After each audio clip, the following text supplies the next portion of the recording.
नमस्कार, आदाब। हमारे विशेष धिक्कार वर्ष से मुक्ति में आपका स्वागत है। मैं हूं रिजवान संदीप। जेएनयू मामले पर देश की सियासत गर्माती जा रही। बीजेपी ने रविवार को धिक्कार दिवस मनाया और कांग्रेस पर निशाना साधा। कांग्रेस ने शनिवार को संघ मुक्ति दिवस के नाम पर आरएसएस कार्यालय पर तिरंगा फहराने की कोशिश की और आरोप लगाया देश में बीजेपी की सरकार है और देशद्रोहियों के पर कार्रवाई करने के बजाय पार्टी धिक्कार दिवस मना रही है। बीजेपी का आरोप है कांग्रेस देशद्रोहियों का समर्थन कर रही है। जी हाँ, यही हमारा आज का विशेष धिक्कार वर्ष से संघ मुक्ति।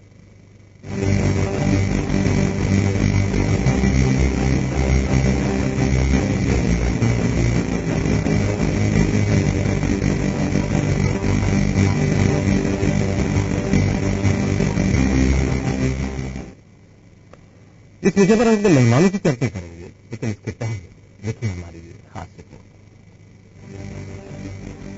जवाहरलाल नेहरू विश्वविद्यालय में देश विरोधी नारेबाजी का मामला थमने का नाम नहीं ले रहा है। जेएनयू में देश विरोधी नारेबाजी के बाद राजनीतिक गलियारों में हलचल मची हुई। कोई छात्रों पर लगाए गए देशद्रोह के आरोप से गलत ठहरा रहा है कि कोई इसे सही बताने में जुटा हुआ है। एक तरफ भारत की हर यूनिवर्सिटी प्रदर्शन किया जा रहा है कि वहीं दूसरी तरफ राजनीतिक दल इसे अपने तरीके से बुलाने में जुटे हुए हैं। इसी के चलते रविवार को मध्य प्रदेश में मंडल स्तर पर बीजेपी कार्यकर्ताओं ने प्रदर्शन किया। जेएनयू में हुई घटना का समर्थन करने वालों के खिलाफ नारेबाजी की। हर जिले में रैलियां निकालकर नाराजगी जाहिर की और धिक्कार दिवस मनाकर अपना विरोध जताया गया। तो वहीं प्रदेश बीजेपी अध्यक्ष नंद कुमार सिंह चौहान ने कांग्रेस उपाध्यक्ष राहुल गांधी पर निशाना साधा। राष्ट्रीय पार्टी के उपाध्यक्ष श्री राहुल गांधी इनके समर्थन में खड़े हो। अभिव्यक्ति की आजादी के तरफदारी के साथ इनकी तरफदारी करो।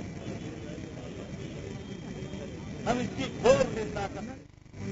एक तरफ रविवार को बीजेपी ने धिक्कार दिवस मनाकर अपना विरोध जताया, वहीं दूसरी तरफ सोमवार को कांग्रेस ने मध्य प्रदेश में जिला मुख्यालयों पर संघ मुक्ति दिवस मनाया। पार्टी कार्यकर्ताओं ने इंदौर और भोपाल में आरएसएस के दफ्तरों पर तिरंगा फहराने की कोशिश की। इंदौर में प्रदेश अध्यक्ष अरुण यादव और विधायक जीतू पटवारी झंडा फहराने लगे। वहीं भोपाल में कांग्रेस कार्यकर्ताओं को पुलिस ने रास्ते में ही रोक दिया। इस पर गुस्साए कार्यकर्ताओं ने संघ प्रमुख मोहन भागवत का पुतला जलाया और जमकर संघ और बीजेपी के खिलाफ नारेबाजी की। ये अगर झंडा वहां फहराने लगेंगे तो हमारा जो आज का है संघ मुक्ति संघ सांप्रदायिक जनमत की भावना फैला रहा है। जिस तरह से लोगों को आपस में बांट रहा है, तो जिस तरह की स्थिति आज देश के अंदर पैदा की है, ये सब अपना एक तरह से विरोध है। एक तरफ बीजेपी धिक्कार दिवस मनाकर अपना विरोध जता रही है, तो वहीं दूसरी तरफ कांग्रेस संघ मुक्ति दिवस मनाकर बीजेपी पर निशाना साध रही है। लेकिन ऐसे में बड़ा सवाल ये है कि जहां एक तरफ देश जेएनयू मसले पर दो भागों में बंटा दिख रहा है, वहीं सियासी पार्टियां धिक्कार दिवस और संघ मुक्ति दिवस मनाकर आखिर क्या जताना चाहती है। न्यूज वर्ल्ड आपने देखा एक दूसरे पर आरोप प्रत्यारोप और इन सारी चीजों के बीच देश के जो प्रमुख मुद्दे हैं ये कहीं दबके रह गए। चलिए इसी विषय पर हम बात करेंगे। हमारे साथ हमारे स्टूडियो में मौजूद है शगुन प्रधान, भारतीय जनता पार्टी के नेता हैं, भूपेन्द्र गुप्ता कांग्रेस के नेता, Shashikant Trivedi business extended press के कॉरेस्पॉन्डेंट और दीपक शर्मा संघ विचारक। आप सभी का बहुत बहुत स्वागत। आपसे शुरुआत करते हैं, आपसे कुछ समझने की कोशिश करते हैं कि ये आखिर हो क्या रहा है। कोई किसी को धिक्कार रहा है, कोई किसी की मुक्ति की बात कर रहा है और मुक्ति का तो फैसल काफी समय से प्रतीक्षा हो गया है कि इस विचारधारा से ही मुक्ति पाने की कोशिश ये शुरू हो गई है। ये लोकसभा चुनाव से जो शुरू हुई है तो ये बढ़ती ही जा रही है। कभी कोई ऐतराज करता है, कभी कोई इसे अपना लेता है और ये जो माहौल है, जिस तरह से देश में माहौल बनता जा रहा है, कैसे देखते हैं? तो ये क्या है कि बहुत इससे सरकारों ने गंभीरता से ले लिया है। कॉलेजेस में हम भी पढ़े हैं, आप भी पढ़े होंगे, तो नारेबाजी और ये चिल्लाना, हल्ला गुल्ला करना, शोर करना, ये बहुत आम सी घटनाएं होती हैं। इनमें कोई बहुत बड़े पैमाने पर इसको लेना या बहुत बड़े स्तर पर इसमें इंटरव्यू करने की जरूरत नहीं होती है। पहले विवेचना करना चाहिए, इन्वेस्टिगेशन करना चाहिए कि दरअसल हो क्या रहा है, इसके बाद फिर उसमें इंटरफेयर करना जरूरी होता है। पुलिस अपना को जो अपना जो लॉ अपना जो एक्शन लेता है वो लेता है, इनका काम है। राजनीति मतलब इस मसले को बहुत गंभीरता से ले ले तो ये सब मामला और बढ़ता जाता है। फिर इसी के बाद दूसरा इशू, फिर तीसरा इशू, फिर करके जो प्याज की परतें खुलती जाती हैं। और ये जैसा आपने शुरू में कहा कि जो बड़े मुद्दे हैं, आर्थिक मुद्दे हैं, देश में बेरोजगारी है या शिक्षा है, स्वास्थ्य है, ये सब चीजें बढ़ती जाती हैं और ये समय आपका, मेरा, देश का सबका बर्बाद होता है। देशद्रोह जो है वो बहुत बड़ा शब्द है, बहुत इसका मैग्नीट्यूड बहुत बड़ा है। और ये का कोई छात्र है अगर इसमें वो हमारा अपना है, इससे एकदम से देशद्रोह का आरोप पुलिस ने लगाया तो पुलिस कोर्ट को बताएगी कि कैसे है देशद्रोह, इसको बताना पड़ेगा, कानूनन समझाना पड़ेगा, इसके लीगल एविडेंसेस देना पड़ेंगे, एविडेंसेस नहीं देना पड़ेंगे, लीगल एविडेंसेस देना पड़ेंगे। तो जहां तक राजनीतिकरण का सवाल है, ये तो राजनेताओं की रवैये के ऊपर है कि प्रायोरिटी की प्राथमिकता किस चीज से देते हैं। मुझे लगता है कि मुझे इसको प्राथमिकता देना है तो ये अंतहीन बहस चलती रहेगी, ये कई गर्मी होने वाली है। आप दूसरा कोई काम मत करिए, दिन भर 24 घंटे जेल के मसले को लेकर के, देशद्रोह को लेकर के, देशभक्ति को लेकर के बहस कर सकते हैं, बाकी सारे काम ठप कर लीजिए। अभी ये जो कुछ हो रहा है कि कोई धिक्कार दिवस मना रहा है, कोई मुक्ति दिवस मना रहा है, ये जो चीजें हैं इसको भी कैसे देखते हैं। आज एक पार्टी पहले तो कल कुछ दिनों पहले कुछ लोग झंडा लेकर देश के अदालतों पे मारपीट कर रहे थे, झंडा लेकर गाली गलौज कर रहे थे। आज एक पार्टी झंडा लेकर दूसरे एक संगठन के कार्यालय में जाकर झंडा फहराने की कोशिश करता है। ये सारी चीजें क्या है, वो तो क्या है कि मुझे और आपको ही पीटने लग जाए तो क्या कर लेंगे। हमको सबसे सारे गुरुओं का पत्रकार भी गलत कर रहे हैं, डॉक्टर भी कर रहे हैं, इंजीनियर भी, सबको काट के समुद्र में फेंक दीजिए, क्या कर सकते हैं इसमें आप। ये तो रवैया, मैंने कहा ना कि आपकी विल पावर क्या है, किस तरफ है, देशभक्ति क्या है, देशद्रोह क्या है, इस पर बहस अनंत काल तक चल सकती है। मिलकर अगर आपको कुछ ठोस काम करना है, देश में प्रगति करनी है, तो लॉ को अपना काम करने दीजिए ना। मान लीजिए कि कोई 4 लोगों को उन्होंने पकड़ा है तो ये कोर्ट में बताएंगे ना कि क्यों पकड़ा है, क्या कारण है। वो ऐसा तो है नहीं कि बिना किसी रीजन के और ले जाएंगे और ये प्रूव कर देंगे, ये भी नहीं होगा।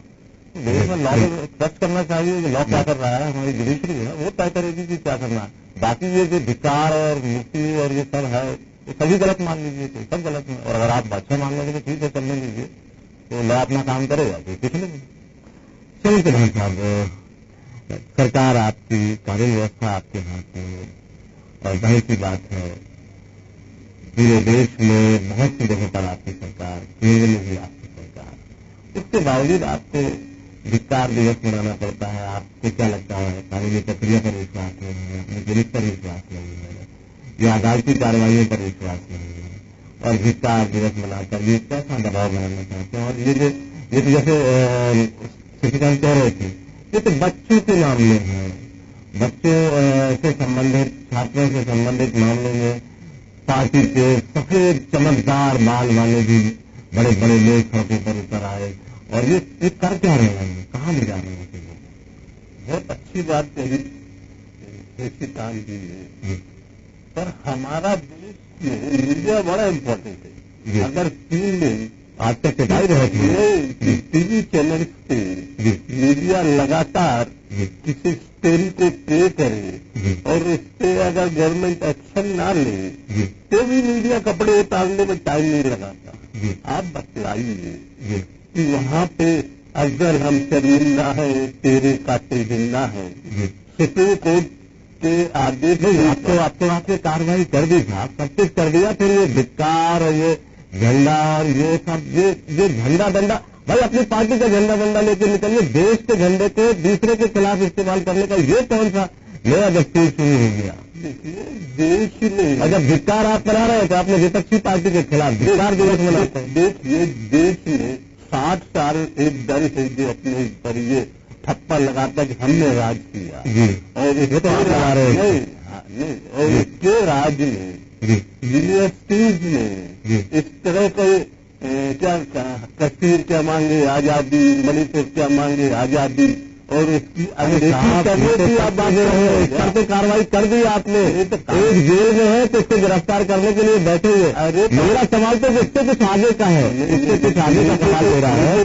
ये विस्तार दिवस आप मना कर भी आप जाहिर क्या करना चाहते हैं? आपको भरोसा नहीं अपनी सरकार पर, अपनी पुलिस पर? अरे हमें सब भरोसा है। जिस पार्टी की सरकार रही है सालों, उसका राष्ट्रीय उपाध्यक्ष वहाँ जाकर भाषण देता है और वो कहता है कि वो वाणी की स्वतंत्रता दबाई जा रही है एबीवीपी और संघ द्वारा, और आप उसको तो बोल नहीं रहे। और हम अगर झंडा लेके चौराहे पर किसी की निंदा कर रहे हैं तो इस पे आपत्ति उठा रहा है ये मीडिया। आज ये भी झंडा लेकर आपके कर रहा है, आपके मातृ संगठन में पहुंच गए, इसको कैसा मानते हैं आप? नहीं, हम ये झंडा लेके कहीं भी जा सकते हैं, इस पे हम कहाँ आपत्ति उठा रहे हैं? ये तो फिर लॉ एंड ऑर्डर की दृष्टि से देखा जाए तो स्वागत करवाना था ना, वहाँ क्यों रोक लिया? इंदौर भर में स्वागत कराया, बाकी पूरे जगह रोक लिया। नहीं, हमने कहीं ये पुलिस का और प्रशासन का अपना जो भी नजरिया रहा होगा, उससे हमारी दृष्टि से अगर कोई राष्ट्रभक्त होना चाहता तो हम क्यों रोकेंगे? हम तो स्वागत करेंगे। मतलब आपके कहने पर नितिन गुप्ता जी, आप कैसे देखते हैं? जरूरत क्या आन पड़ी आपको संघ कार्यालय में तिरंगा ले जाकर?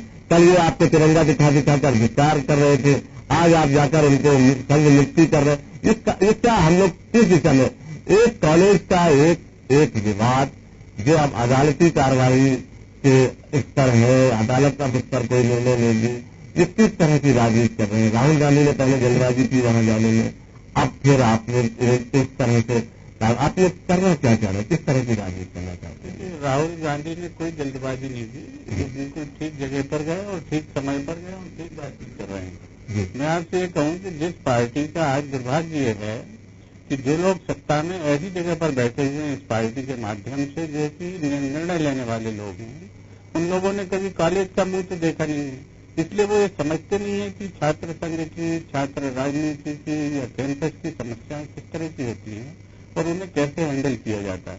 ये इस देश का दुर्भाग्य है कि आज भी 9वीं पास लोग जब यहाँ पर पहुंच जाते हैं तो वो सिचुएशन को हैंडल नहीं कर पाते। सरकार की असफलता है, और ये असफलता अकेली कैंपस को हैंडल करने में नहीं है। आप देखेंगे कि चाहे वो आज जाट आंदोलन है, चाहे पठानकोट का मसला है, आप किसी भी मसले को उठाइए, सरकार वहाँ पर लगातार मुंह दिखा रही है। उनको ये नहीं मालूम है कि जहाँ पर 50,000 आदमी कैंप करे बैठी है, वहाँ पर एनआईए के लोगों को भेजते हैं और उसके बाद फिर मुंह छुपाते घूमते हैं। ये सरकार की जो प्रशासनिक असफलता है, ये जो दक्षता की कमी है, जो देश को जो है एक शासन की दृष्टि से डील करने की उनकी जो नीयत है, जब वो एक्सपोज होने लगती है तो वो इसको जो है बढ़ा चढ़ा के मैग्नीफाई करने की कोशिश करते हैं। जो मेरा सवाल पूरी बात हो जाए, जेएनयू में जो भी हुआ, वो जेएनयू में ये ऐसी घटनाएं इस देश में पहली बार नहीं हो रही। भारतीय जनता पार्टी को इस चीज का स्मरण होना चाहिए। मैं आपको बताता हूँ, इससे भी बदतर बात इस देश में हो चुकी है। भारत माता के साथ बलात्कार करते हुए एक कार्टून बना था हसीन का, तब चेहरा क्या था इस भारतीय जनता पार्टी का? ये खुद नंगे होकर सड़क पर जो यही नारे लगा रहे थे कि हमको साहब स्पीच की आजादी चाहिए। ये घटना कोई बहुत पुरानी नहीं है, ये 3 साल पुरानी घटना है। और वही जब राष्ट्रद्रोह और राष्ट्रभक्ति के बीच में जब आप डेफिनेशन करने की कोशिश कर रहे हैं, बुरी बात नहीं है। देश के अंदर ये बहस शुरू हो रही है तो स्वागत योग्य बहस तो है। सरकार में आप उस समय आप थे, अब ये है, अब ये सरकार में है तो कार्रवाई कर रहे हैं। सरकार में तो आप उसको ये कह के हल्का मत करिए। हमने उस पर सीधे राष्ट्रद्रोह का मुकदमा नहीं लगवाया, हमने उसमें सीधे राष्ट्रद्रोह का मुकदमा नहीं लगवाया, हमने उसकी जांच करवाई, हमने उसके बाद अपने स्टेप विड्रॉ भी किए। ये सरकार तो उस पर दमन के साथ उस पर आगे बढ़ रही है। आज पूरी सरकार कटघरे में खड़ी है। हमारा जो है गृह मंत्री बिना किसी समीक्षा के कह देता है कि इसके हाफिज सईद के साथ रिश्ते हैं। आप क्या इस बात को सच्चाई करते हैं? मुझे लगता है हम लोग इस बारे में काफी पहले भी चर्चा कर चुके हैं। मेरा सवाल आज ये था कि संघ कार्यालय में तिरंगा ले जाने की जरूरत क्या है? आप जाहिर क्या करना चाहते हैं? जरूरत देखिए, जिस तिरंगे को आपने एक सिंबल बनाने की कोशिश की है राष्ट्रीयता का, राष्ट्रभक्ति का, उस तिरंगे को आप अपने दफ्तर पर नहीं फहराते। 52 साल तक आपने उसको कुचला है। तो आपको आगे दिखा रहे आपकी हैं राजनीतिक प्रतिस्पर्धा संघ से है कि भारतीय जनता पार्टी से? प्रतिस्पर्धा नहीं है, ये जनता को बताना है। नहीं, आपकी संघ से है भारतीय जनता पार्टी से? आजादी के दिन तिरंगा कुचलने वाले लोग कौन थे और आज उस तिरंगे को जो है अपनी तलवार और ढाल बनाने वाले लोग कौन है, ये भी जाहिर करने की बात है। और ये जनता अगर जानती है, उस पर खुली बहस होती है तो कोई आपत्ति नहीं है। हम भी क्रूसीफाई होने तैयार हैं। आप हमें आग से गुजारिए, कांग्रेस गुजरने तैयार है, संघ को भी गुजारिए, बीजेपी को भी गुजारिए, जनसंघ को भी गुजारिए। आपके चरित्र पर होने दीजिए चर्चा देश में, कोई दिक्कत की बात नहीं है। लेकिन जब हम जो है इनसे बच के और जो है आज आपसे बोलूं 4 लड़कों को गिरफ्तार करना, ये सरकार के हाथ पैर फूले हुए हैं। पूरे हिन्दुस्तान के टीवी पर, मीडिया पर बहस करवा रहे हैं, उस पर बड़े बड़े लोगों को भेजकर तमाशे करवा रहे हैं राष्ट्रीयता के और राष्ट्रवाद के। 4 बच्चों को गिरफ्तार नहीं कर पा रहे हैं, किसकी असफलता है? आप क्या चाहते हैं, गिरफ्तार हो जाए वो? मैं आप कह रहा हूँ सरकार की असफलता है। जब आप कानून की बात करते हैं तो कानून की सरकार की तरह बिहेव भी तो करिए। चलिए, अब दीपक शर्मा जी से कुछ पूछते हैं। दीपक जी, संघ पर यह आरोप लंबे समय से लगता रहा है कि लगभग आजादी के 52 साल तक तिरंगे को नहीं फहराया आपने अपने कार्यालयों में, और आज भी गए कई जगह पे जाने ही नहीं दिया गया, लेकिन इंदौर में तो आपने अरुण यादव का स्वागत भी किया आप लोगों ने, तो कुछ जगह नहीं जाने दिया, कुछ जगह स्वागत किया। दूसरा सबसे बड़ा सवाल यही है कि संघ तो एक सामाजिक संगठन है, लेकिन संघ आजकल राजनीति में बहुत अधिक रुचि ले रहा है, व्यक्ति सुर्खियों में भी रहता है और कई तरह की चीजें भी है और दिखने भी लगी है। अभी तक जो आप राजनीति से अपने आप को दूरी बनाकर रखते थे, अघोषित रूप से चाहे कुछ भी होता रहा हो, आप अंदर की बात आप भी कर जाए, इतने दूरी रहती थी, लेकिन अब संघ बिल्कुल राजनीति का हिस्सा हो गया है और हर तरफ अब संघ का नाम लिया जाता है। तो संघ कार्यालय में कोई जाता है प्रदर्शन करने का है, संघ कोई टिक जाता है संघ कार्यालय के सामने, ये क्या रहा है? देखिए, ये तो देखने का नजरिया है, अपना अपना दृष्टिकोण होता है। ये जानकारी के अभाव में इस तरीके से बोल देना कि संघ राष्ट्रीय ध्वज का कोई सम्मान नहीं करता, इनको किसी को पता ही नहीं है। संघ ने 15 अगस्त 26 जनवरी को बाकायदा अपने भवनों पर जिला स्तर तक, मंडल स्तर तक, जहां जहां तक संघ के कार्यालय हैं, सब जगह अभी से नहीं 1947 के बाद से तिरंगा झंडा फहराया जाता है। संघ निश्चित रूप से एक राष्ट्रवादी संगठन है, संघ का अपना खुद का ध्वज है, वो ध्वज वहां पर हमेशा नियमित रूप से फहरता है। और जितना ध्वज के बारे में संघ को ज्ञान है, जितना अभिमान है, इतना मुझे लगता नहीं किसी संगठन ने अपने आप को इस प्रकार से ध्वज के बारे में विचार किया होगा। जहां तक राजनीति का सवाल है तो ये तो दृष्टिकोण का पूर्ण रूप से अंतर है। संघ का तो राजनीति में कोई रुचि का प्रश्न ही नहीं होता। हाँ, देश की प्रत्येक समस्या के बारे में, देश के विकास के बारे में, देश के कल्याण के बारे में जितनी जगह कार्य होते हैं, उन जगह संघ की उपस्थिति निश्चित रूप से दिखती है। जहां तक संघ के कार्यालय पर प्रदर्शन कर ध्वज फहराने का, राष्ट्रीय ध्वज फहराने का विषय था, जहां जानकारी थी वहां पर इनके प्रदेश अध्यक्ष आए, उनका स्वागत हुआ, उन्होंने ध्वज फहराया, उनको वहां अल्पाहार हुआ, उनसे बातचीत हुई, हो गए। बातचीत कहीं अन्य जगह आपने कोई सूचना नहीं दी और आप यदि इसको जाके आ रहे हैं तो वहां का लोकल प्रशासन इसको जिस प्रकार से हैंडल करेगा, जिस प्रकार से प्रतिकार करेगा, उसने देखा होगा। चलिए साहब, आप क्या कहेंगे? बस संस्कृति आपसे चाहूंगा, 2009 के पहले आप कभी संघ दफ्तर गए क्या, जहाँ झंडा फहराया जाता है? दूसरी बात कह रहा हूँ, इन्होंने सब तरीके की विचारधारा डेवलप होंगी और इसीलिए देश देश की भावना है। और जेएनयू यूनिवर्सिटी में जहाँ हम सब अभी साबित नहीं हुआ, आप देशद्रोह आपने बनाया है, जो एक अलग विषय है, उसको साबित करना भी आपके लिए चुनौतीपूर्ण है। शांत हो गए इस बारे में, और गृह मंत्री भी कई दिन से कुछ नहीं कह रहे हो। जो हम लोग राष्ट्रीय भारत माता के बलात्कार के कानून बने बात समझ में नहीं आता। ये तो अपना कुछ भी आज सारी बातें झंडे पर थी, धिक्कार पर और मुक्ति पर। तो अगर मैं झंडे पर ही पूछ रहा था तो 2009 के पहले कभी आपने संघ कार्यालय में जाकर जाना कौन सा कैलेंडर है, कौन सी तारीख में झंडा फहरा नागपुर में, ये मालूम नहीं किस कैलेंडर में उठा ला। इसमें एक बिल्कुल जो बहुत हाँ दीपक जी, जो सबको विचार करना चाहिए कि चीन से युद्ध के बाद तत्कालीन प्रधानमंत्री पंडित जवाहरलाल नेहरू जी ने संघ के स्वयंसेवकों का जो योगदान सेना के समय था, उनको बुला के देश की 26 जनवरी की परेड में मैं संघ की गणवेश में दिल्ली में परेड में उपस्थित रहे। मुझे लगता है कि मानने के बाद और ये लिख के देने के बाद कि हम किसी राजनीतिक कार्यक्रम में भागीदारी नहीं करेंगे, इसका सरकार के पास एफिडेविट के द्वारा होगा।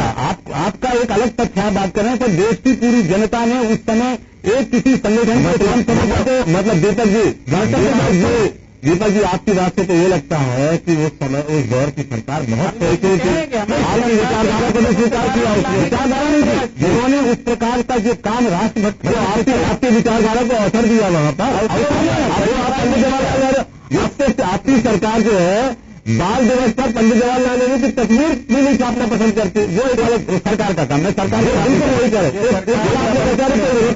केंद्र की इस समय की सरकार ने सम्मानित किया। दूसरा जो महत्वपूर्ण विषय है कि इसी देश में अलीगढ़ मुस्लिम यूनिवर्सिटी में ये विचार आया था कि पाकिस्तान होना चाहिए। एक इतने से विचार के कारण वो इतना पनपा कि 1947 में इस देश का विभाजन हुआ। मैं ये कहना चाहता हूं कि देश के किसी भी विश्वविद्यालय में आप कितनी भी अभिव्यक्ति की स्वतंत्रता की बात करें, और देश के विभाजन की, देश की अखंडता की, देश की एकता की चुनौती देने की जहां जहां भी बात होगी, आपको विश्वविद्यालय अखंडता पे आपको कोई विश्वविद्यालय सिर्फ डिजिटल के लिए दिखता है, दिखता नहीं, आजादी के लिए नहीं, आजादी की लड़ाई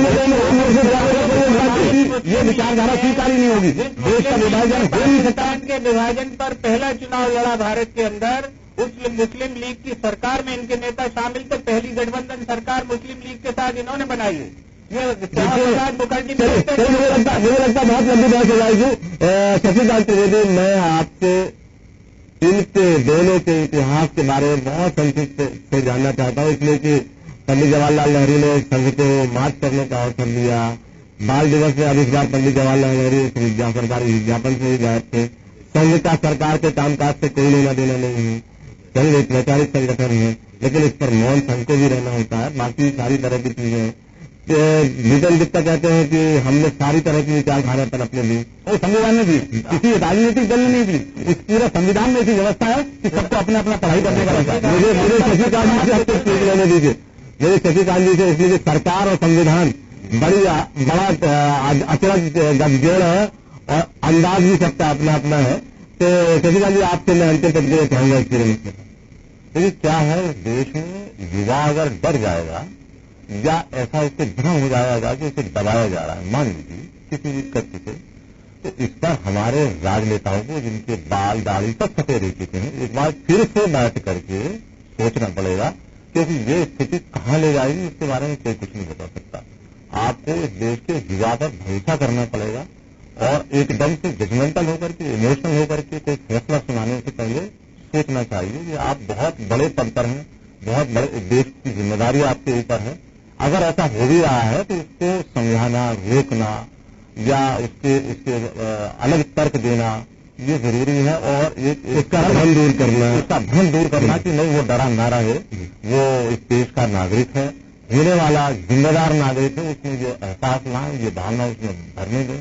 और विश्वविद्यालयों को ये माहौल ना बने, इसको ऑटोनॉमस बना रहे, वो यहाँ छात्र सीखें और देश के जिम्मेदार नागरिक बने, इसके लिए विचार करना जरूरी है, बजाय झंडे फहराने और आपस में एक दूसरे के प्रति मुक्ति दिवस और धिक्कार दिवस लाने।